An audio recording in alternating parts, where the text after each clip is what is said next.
Hej, du er på sporholdet Skab dig, og på det her sporhold, der skal vi arbejde med en blog, og det skal vi gøre gennem hele forløbet, gennem hele året, og derfor vil jeg nu vise, hvordan du opretter en konto derinde, så du kan lægge billeder og tekst ind, og hvad du ellers laver i løbet af året. Det du gør først er, at du går ind på Google, og så skriver du PBWorks. Bloggen hedder PBWorks.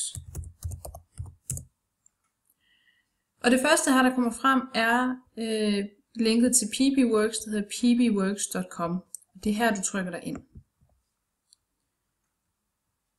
Du kommer ind på forsiden her, og hvor du bliver præsenteret for alle de ting, man kan lave med PBWorks.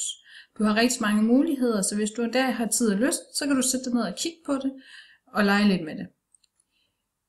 For at logge ind, så oppe i højre hjørne er login-knappen. Og så kommer du ind til siden her, hvor det er samme princip som andre steder. Du har oprettet en e-mailadresse og et password, og så logger du ind. Hvis man så er ny bruger og skal have oprettet en konto, så heroppe øverst på siden, så står der sign up, altså lav en ny konto. Den trykker man så på, og så skriver du simpelthen det navn, du vil kaldes inde på siden, din e-mailadresse, og så password, som du skriver 2 gange.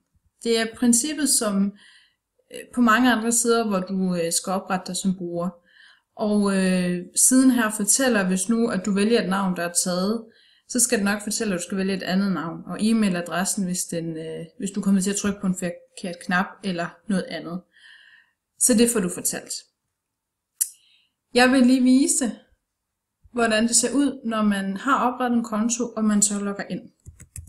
Så jeg logger ind med mit eget brugernavn. Og her er jeg kommet ind, og det første man kommer ind på, det er siden My Workspaces, altså de sider, hvor jeg har mine arbejdspladser, hvor jeg selv har oprettet nogle arbejdspladser her, eller andre har oprettet dem.